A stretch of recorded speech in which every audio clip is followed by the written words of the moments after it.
Hello बच्चों, मैं स्मिता बिजलवान स्वागत करती हूँ आपका आईसीटी वर्चुअल क्लासरूम में। आशा करती हूँ आप सभी स्वस्थ होंगे और अच्छे से अपनी पढ़ाई कर रहे होंगे। बच्चों, आज हम पढ़ने जा रहे हैं क्लास 11th की केमिस्ट्री। और क्लास 11th केमिस्ट्री में हमारा चैप्टर चल रहा था स्ट्रक्चर ऑफ एटम। इसी को ही आगे कंटिन्यू हम करेंगे। तो अपने लास्ट लेक्चर में हमने पढ़ लिया था एटॉमिक स्पेक्ट्रा के बारे में। ठीक है, एटॉमिक स्पेक्ट्रम क्या है, जिसमें हमने हाइड्रोजन स्पेक्ट्रम को थोड़ा हमने इसका जनरल आइडिया ले लिया था, जनरल इंट्रोडक्शन देख लिया था। ठीक है, कि एटॉमिक स्पेक्ट्रा होता क्या है, बनता कैसे कैसे है, ये जो हाइड्रोजन स्पेक्ट्रा है ये है क्या। ठीक है, तो लास्ट लेक्चर में हमने देखा था बच्चों कि हमारे पास जो स्पेक्ट्रम है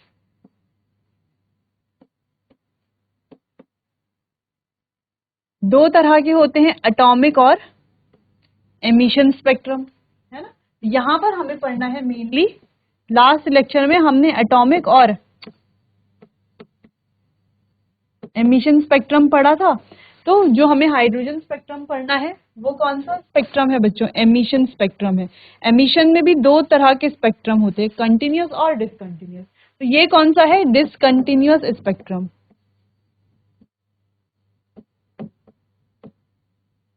डिसकंटिन्यूअस भी दो तरह के होते हैं, लाइन और बैंड। तो ये कौन सा स्पेक्ट्रम है, ये है लाइन स्पेक्ट्रम। ठीक है, तो यहाँ पर ये है लाइन स्पेक्ट्रम, जहां पर लाइंस अपीयर होती है लाइन स्पेक्ट्रम, बैंड अपीयर होते हैं बैंड स्पेक्ट्रम। ठीक है, तो ये कौन सा है हाइड्रोजन स्पेक्ट्रम, लाइन स्पेक्ट्रम है।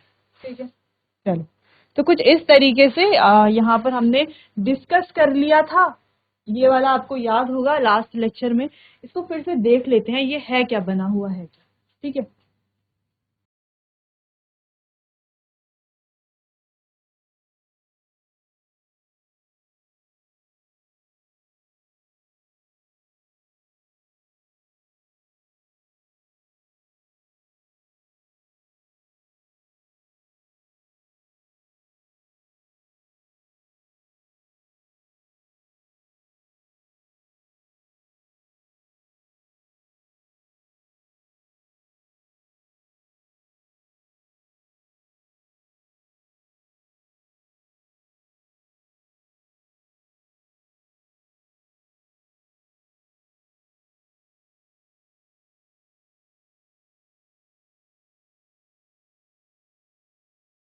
क्लियर। चलो, तो हमने क्या देखा था, सबसे पहले कहीं से भी एन पर जो लाइन आती है, जब क्या हो एन इक्वल्स टू 1 हो, तो ये हमारी है लाइमन सीरीज।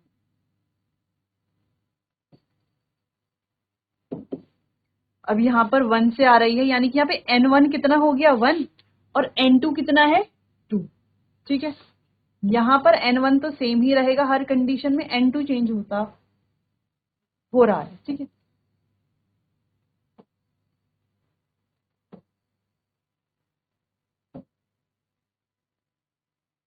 इस तरीके से। ठीक है, नेक्स्ट जब कोई लाइन आ रही है N3 से N2 की तरफ, N4 से N2 की तरफ, N5 से N2 की तरफ, N6 से, N7 से, और N इन्फानाइट से N2 की तरफ आ रही है, तो ये हो गया हमारी बामर सीरीज, बाल्मर सीरीज। यहाँ पर N कितना है, N इक्वल्स टू 2 है। ठीक है, अच्छा, लाइन भी हमने पढ़ी थी कि ये पहली लाइन हमारी अल्फा लाइन, ये बीटा लाइन, ये गामा लाइन, ये हमारी डेल्टा लाइन। वैसे यहाँ पर भी ये अल्फा, ये बीटा, ये गामा और ये, ठीक है, इस तरीके से ये बामर सीरीज हो गई। तो आप ध्यान से देखो, ये हमारी है लाइमन सीरीज, ये है बामर सीरीज, फिर ये है पाशन सीरीज। तो पाशन सीरीज में अगर आप ध्यान से देखो, एन की वैल्यू क्या है 3, तो 2 से आप सॉरी 4 से आएगा 3 पे, 5 से आएगा 3 के, यानी कि N1 की जो वैल्यू है वो तो 3 है, और N2 की जो वैल्यू है वो चेंज होती रहेगी, है ना, चेंज हो सकती है। 4 से 5 हो सकता है, 6 हो सकता है, 7 हो सकता है, कुछ भी हो सकता है। तो ये हो गया हमारी पाशन सीरीज। ठीक है, पाशन के बाद आता है हमारा ब्रैकेट सीरीज। ठीक है, तो ब्रैकेट सीरीज में n की वैल्यू कितनी है 4 है, और N2 की वैल्यू कितनी हो सकती है, कितनी भी हो सकती है, चेंज हो सकती है। ठीक है, फिर आती है हमारी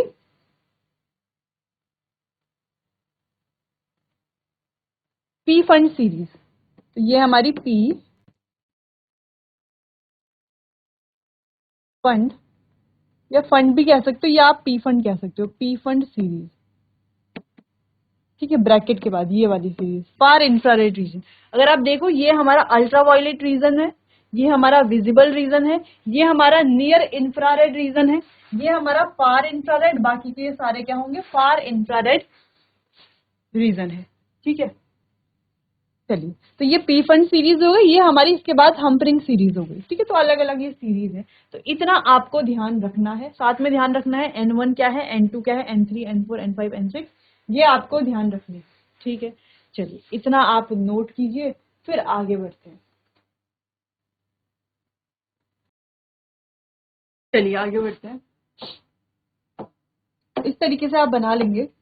चलिए, तो आगे बढ़ते हैं। यहाँ पर अगर आप ध्यान देखेंगे, लाइमन, बामर, पाशन, ब्रैकेट, फम और हम्फ्री सीरीज के लिए अगर आप देखोगे N1 की वैल्यू तो 1 2 3 4 5 6 है, N2 की वैल्यू चेंज होती रहेगी। तो देखो, जहां पर N की वैल्यू N1 1 होगा, N2 की वैल्यू क्या होगी, 2 से शुरू होगी, N2 2 होगा, N2 सॉरी, जहां पर N1 2 होगा तो N2 की जो वैल्यू है वो 3 से स्टार्ट होगी, है ना। जैसे देखो यहाँ पर देखो, तो यहाँ पर n की जो वैल्यू है वो है 1, तो N1 तो इसके लिए भी 1 होगा, इसके लिए भी 1 होगा, सबके लिए 1 होगा, ठीक है।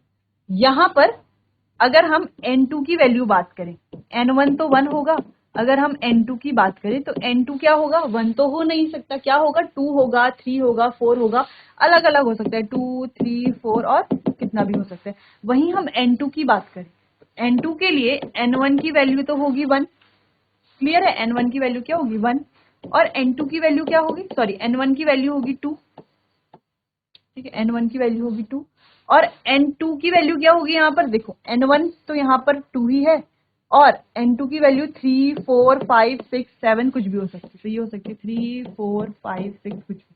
अगर हम N3 की बात करें, N इक्वल्स टू 3, ठीक है, तो अगर हम यहाँ पर बात करें जो कि ब्रैकेट सीरीज है हमारी, तो यहाँ पर N1 की वैल्यू कितनी होगी 3, और N2 की वैल्यू कितनी होगी, देखो N1 की वैल्यू तो 3 ही होगी, यहाँ पर N2 की वैल्यू 4 5 6 7 कुछ भी हो सकती है, 4 5 6 7 कुछ भी हो सकती है आगे, ठीक है। तो ऐसे अगर हम बात करें N इक्वल्स टू 5 है, ठीक है, जो कि हमारी पी फंड सीरीज है, ठीक है,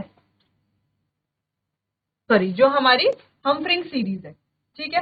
तो हम्फ्री सीरीज में आप अगर देखो N1 की वैल्यू कितनी है, 5 है, और N2 की वैल्यू क्या होगी, 6 हो सकती है, 7 हो सकती है, 8 हो सकती है, और कुछ भी हो सकती है, ठीक है। क्लियर है इतना। तो यानी कि ध्यान रखने वाली बात क्या है कि N1 की जो वैल्यू होगी, ठीक है, N2 की वैल्यू उससे एक आगे से बढ़ेगी। जैसे यहाँ पर N1 की वैल्यू 4 है, N2 की वैल्यू 5 से स्टार्ट होगी, यहाँ पर N1 की वैल्यू 6 है, N2 की वैल्यू 7 से स्टार्ट होगी, ठीक। क्लियर है इतना। चलो, सॉरी N5 हमारी ब्रैकेट सीरीज है, N6 है हमारी हम्फ्रिंग सीरीज, ठीक है, हम्फ्री सीरीज। क्लियर हो गया इतना, ये समझ में आया। ये ज्यादा इतना ज्यादा मुश्किल नहीं है, क्योंकि ये काम आएगा जब हम न्यूमेरिकल्स करेंगे। न्यूमेरिकल्स में ये काम आने वाला है, जहां पर आपसे कह दिया जाएगा कि लाइमन सीरीज की सेकेंड लाइन। अब आप कहोगे सेकेंड लाइन क्या हो गई लाइमन सीरीज की, तो अगर आप यहाँ पर ध्यान से देखो, आपसे कहा जाए कि लाइमन सीरीज की सेकेंड लाइन,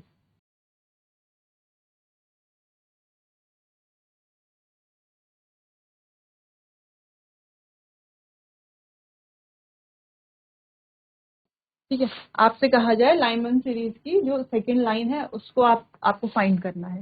तो ये हो गई लाइमन सीरीज की फर्स्ट लाइन, ये second line, third line, fourth line, ठीक है, फिफ्थ लाइन, जो भी बहुत सारी लाइन्स बनती जाएंगी, ठीक है। तो आपको पूछा जाए कि सेकेंड लाइन का N1 क्या है और N2 क्या है, तो देखो सेकेंड लाइन के लिए, सेकेंड लाइन के लिए सेकेंड लाइन के लिए देखो N1 हमेशा 1 ही रहेगा, चाहे वो फर्स्ट लाइन हो, वो सेकेंड लाइन हो, वो थर्ड लाइन हो, वो फोर्थ लाइन हो, N1 की वैल्यू क्या होगी 1 ही रहेगी। लेकिन N2 की वैल्यू क्या है, वेरिएबल है, वो वेरी करेगी। तो फर्स्ट लाइन के लिए, जिसको हम अल्फा हाइड्रोजन अल्फा भी कहते हैं हम, ठीक है, तो ये जो फर्स्ट लाइन है इसके लिए तो N2 कितना होगा 2 होगा, लेकिन सेकेंड लाइन के लिए N2 कितना होगा, N2 होगा 3, ठीक है। तो यहाँ पर N1 है 1 और N2 कितना है 3। वैसे आपसे थर्ड लाइन का पूछ लिया जाए n1 तो 1 ही होगा और n2 क्या होगा 4 होगा। ठीक है, इस तरीके से आपको ये कर लेना है। चलो अब आगे बढ़ते हैं। तो यहाँ पर एक हमें फॉर्मूला भी देखना है, ठीक है, जिससे हम कैलकुलेट कर सकते हैं स्पेक्ट्रल सीरीज को, जो कैलकुलेशन में मदद हमें मिलेगी। तो the number of lines in which different spectral series is calculated by, वो है हमारा Rydberg constant, sorry Rydberg equation. Rydberg equation है क्या? रेडबर्ग इक्वेशन है wave is equals to wave number is equals to 1 by lambda is equals to r 1 by n1 square minus 1 by n2 square। ये हो गया formula. ठीक है, तो hydrogen के लिए तो ये सिंपल ही होगा, क्योंकि हाइड्रोजन में तो z की वैल्यू होती है 1। तो ये है हमारा फॉर्मूला। ठीक है, तो चलो, जहां पर लैम्डा क्या इंडिकेट करता है, लैम्डा का मतलब है वेवलेंथ ऑफ रेडिएशन, जो काफी क्वेश्चन में गिवन होगा या आपको फाइंड करना होगा। अगला आर है हमारा रेडबर्ग कांस्टेंट, जिसकी वैल्यू है 1.09 10⁻⁻7 मीटर इनवर्स।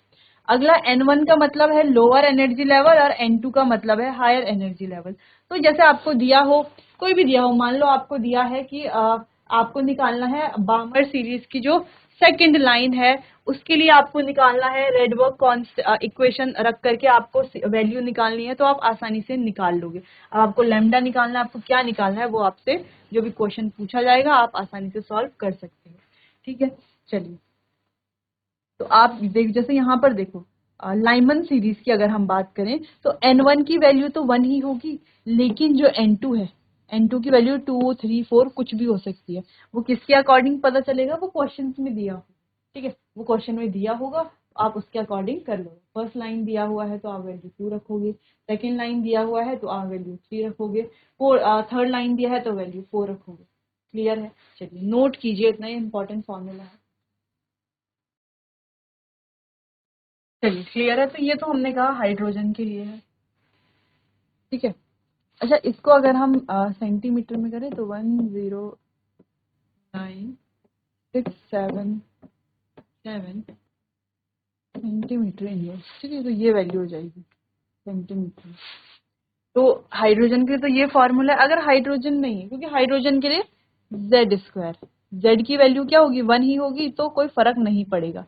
लेकिन अगर हाइड्रोजन नहीं है तो यहाँ पर आएगा जेड स्क्वायर। ठीक है, बाकी n1 आपको पता है, n2 आपको पता है। क्लियर है इतना? चलो आगे बढ़ते हैं। अब डी ब्रॉगलीज हाइपोथेसिस के बारे में पूछते हैं, इसे देखते हैं थोड़ा। ठीक है, अब डी ब्रॉगली की हाइपोथेसिस थी क्या, उन्होंने कहा क्या? De Broglie 1924-80 put forwarded a theory to discuss. अच्छा, इससे पहले यहाँ पर अगर आपको नंबर ऑफ स्पेक्ट्रल लाइंस निकालनी है, तो नंबर ऑफ स्पेक्ट्रल लाइंस का एक फॉर्मूला है।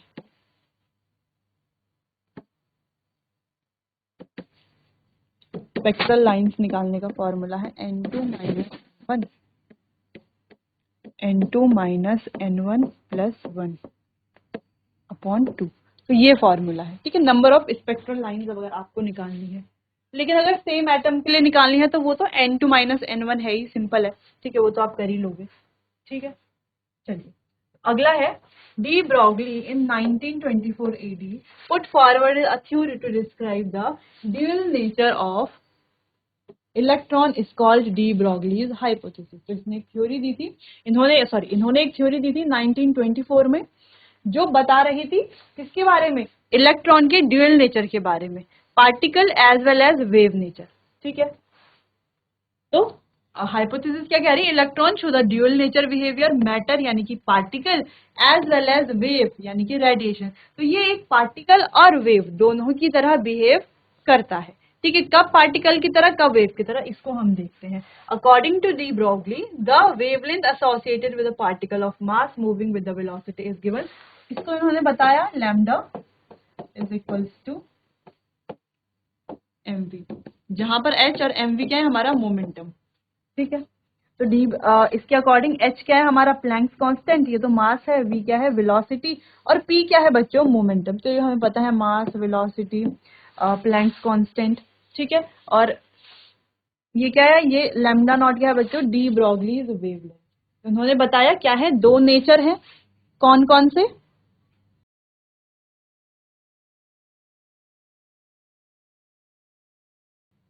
Particle nature as well as wave nature. इतना आपको ध्यान रखना है, फॉर्मूला ध्यान रखना है, ठीक है। चलिए नोट कीजिए इतना। चलिए आगे बढ़ते हैं। अगला है हमारे पास हाइजेनबर्ग्स अनसर्टेनिटी प्रिंसिपल। अब इसको हमें थोड़ा सा यहाँ पर पढ़ना है। तो हाइजेनबर्ग्स अनसर्टेनिटी प्रिंसिपल कहता क्या है, ये कहता है कि पोजीशन और मोमेंटम एक साथ जो है डिटरमाइन करना पॉसिबल नहीं है विद 100% एक्यूरेसी, ठीक है। यानी कि जब भी हम पोजीशन डिटरमाइन करेंगे तो मोमेंटम में कुछ ना कुछ क्या आ जाएगा, एरर आएगा।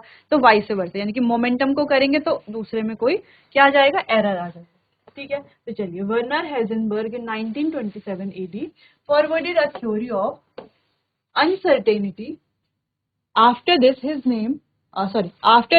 name known as Heisenberg's uncertainty principle. तो ये क्या कहता है, simultaneous determination of position and momentum of moving microscopic particle is not possible precisely.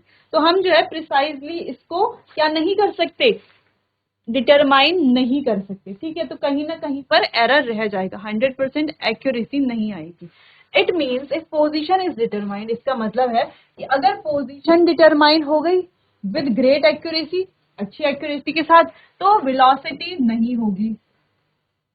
और अगर वेलोसिटी डिटरमाइन हो गई ग्रेट एक्यूरेसी के साथ, तो जो हमारा मोमेंटम है उसमें क्या रह जाएगा, उसमें क्या रह जाएगा, अनसर्टेनिटी रह जाएगी।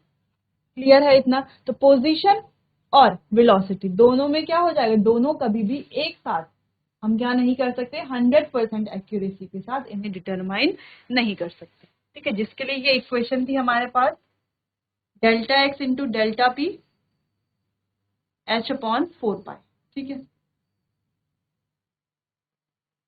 इज ग्रेटर देन और इक्वल टू h/4π, जहां पर ये डेल्टा एक्स तो अनसर्टेनिटी इन पोजीशन है, डेल्टा पी आप जानते हैं मोमेंटम है, अनसर्टेनिटी इन मोमेंटम, ठीक है। अनसर्टेनिटी इन वेलोसिटी अगर आप चेंज कर लोगे तो यहाँ पर आ जाएगा delta M V, delta X is equals to delta M V. P क्या है, एम वी है, ठीक है। तो ये क्या है, अनसर्टेनिटी इन वेलोसिटी और अनसर्टेन मास ऑफ पार्टिकल, ठीक है। तो ये क्या है, ये डेल्टा पी को ही हमने एम इंटू डेल्टा वी लिखा हुआ, ठीक है। तो एक ही चीज है, इसको ऐसे लिखो या इसको लिखो। क्लियर,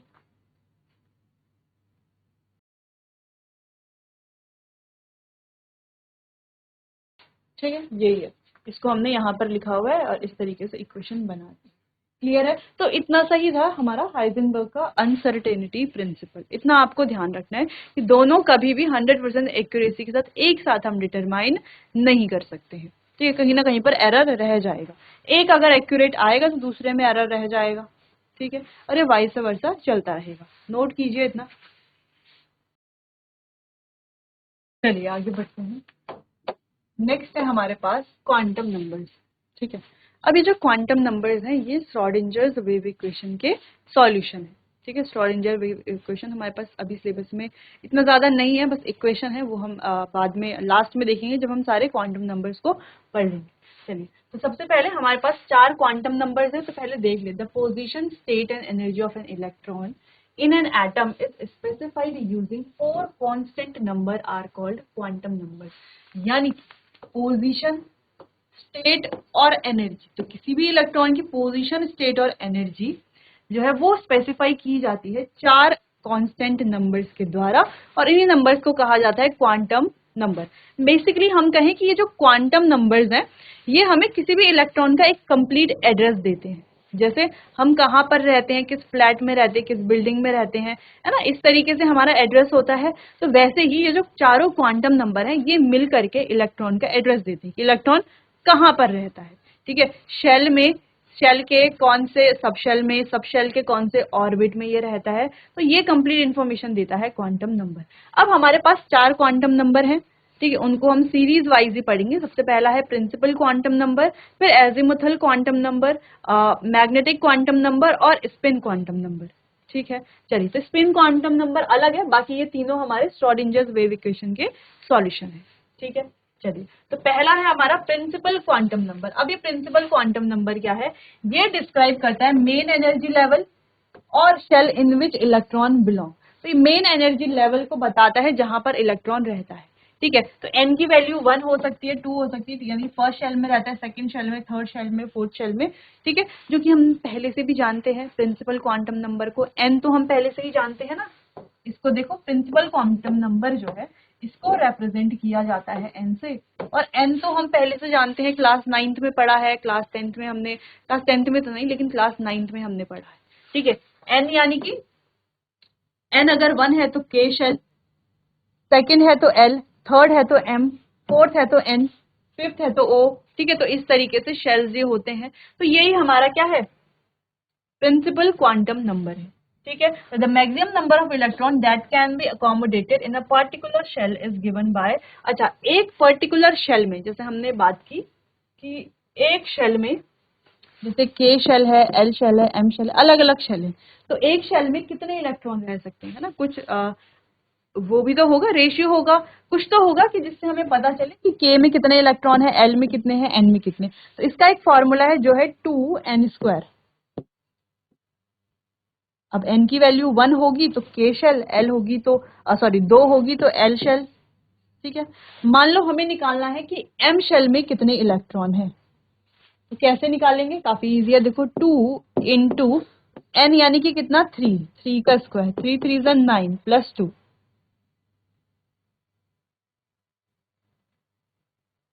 3 3 ज़ा 9, 2 ज़ा 18, ठीक है। 18 इलेक्ट्रॉन रह सकते हैं m शेल में। l शेल में निकालना है हमें अगर, तो 2 इंटू l कितना है, 2 का स्क्वायर, 2 2 ज़ा 4, 2 ज़ा 8, तो 8 इलेक्ट्रॉन रह सकते हैं।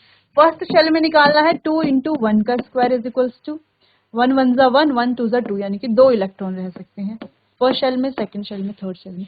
फोर्थ का निकालना है 2 इंटू 4 का स्क्वायर, 4 4 ज़ा 16, 16 2 ज़ा 32, ठीक है। तो इस तरीके से हम निकाल सकते हैं, ठीक है। चलिए, क्लियर है इतना। पहला जो क्वांटम नंबर है, प्रिंसिपल क्वांटम नंबर, वो आपको समझ में आया, यानी कि अब आप समझ गए हैं कि L की वैल्यू 1 हो, सॉरी, N की वैल्यू 1 2 3 4 कुछ भी हो सकती है, ठीक है। चलिए, तो नोट कर लीजिए प्रिंसिपल क्वांटम नंबर के बारे में। चलिए बच्चों, तो आज हमने हाइड्रोजन स्पेक्ट्रम कंप्लीट किया, डी ब्रॉगलीज हाइपोथेसिस के बारे में पढ़ा, हाइजेनबर्ग अनसर्टेनिटी प्रिंसिपल के बारे में पढ़ा, और क्वांटम नंबर का एक इंट्रोडक्शन भी देख लिया, और जो पहला क्वांटम नंबर है यानी कि प्रिंसिपल क्वांटम नंबर है वो भी हमने पढ़ लिया है। बाकी चैप्टर को डिस्कस करेंगे हम अपने आने वाले अगले सेशन में। तब तक के लिए आपका बहुत बहुत धन्यवाद।